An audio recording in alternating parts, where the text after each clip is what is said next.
Hi everyone, Oleg Tkach here with NFM Lending, and today what I wanted to break down was the Fed meeting that happened and pretty much what comments were made that really moved the market. And so today the Fed met. It was after a two-day meeting after the CPI inflation report came out yesterday, which was positive. And if we look back at kind of the numbers in the CPI reports, which measure the core inflation of what consumers pay for products, it pretty much, you could say, topped off in July, June, July, when it was in the 9% range, and it's come down slowly into the 7.1% range is what reading we got this month.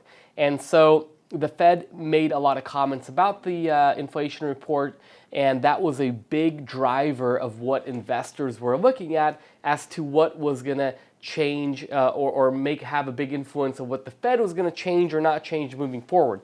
And so the Fed had made a comment that they like what they see with inflation coming down. However, and this is the part that really right away moved the market in a bad way. And when I say bad way, I means pressure that rates are going to go up versus a good way that pressure that rates are going to come down. It moved it in a bad way when the Fed said, however, even though we like the fact that inflation has been coming down, we still got a long way to go. And because of that, we recognize the job's nowhere close to being done. And some of the things that they said that they're okay with, which kind of spooked investors, is they said that they understand that unemployment has to go up. And so if they are saying unemployment has to go up, there has to be less jobs, they want pressure on wages to come down. And the only way they're going to get wage pressure to come down is to create more unemployment, which pretty much means less demand for workers, which is going to lower the wages overall, which should impact inflation as well. You got to remember, when they're looking at this, they're not just looking at what people pay for products, but they're looking at everything that has to do with that: wages, rents, housing, transportation, which is fuel, all of that. They're looking at everything combined, and they're trying to get everything to come down so that way inflation is back at the 2% mark, which overall a lot of investors feel like it's almost impossible to get to the 2% mark without crashing the economy in some way, going into a deep recession, which the Fed feels. And what they said is, we don't know if we're going to go into recession.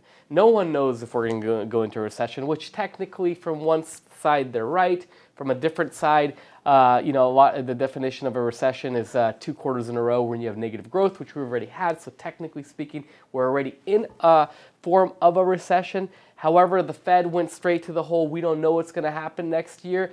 We got a lot of work to do ahead. We're okay with unemployment going higher, spook the markets. Now, with that said, after the initial shock of where everybody thought that they were going to say things like, we're going to slow down the rate hikes, we're going to, we might go backwards where we lower them in 2023. None of that happened. So after that, you saw the market get worse right away. But then the Fed pretty much came out and pretty much said, we're going to pivot if we need to. We're going to change course if we need to. We're going to take it almost month by month and see the data and how it rolls out. And if we need to, we'll come back, which then was good because then it kind of eased investors, so to speak. And we saw money then flow back more into bonds, which then was positive for rates. So was it a positive meeting? Was it a negative meeting? Well, it was pretty neutral.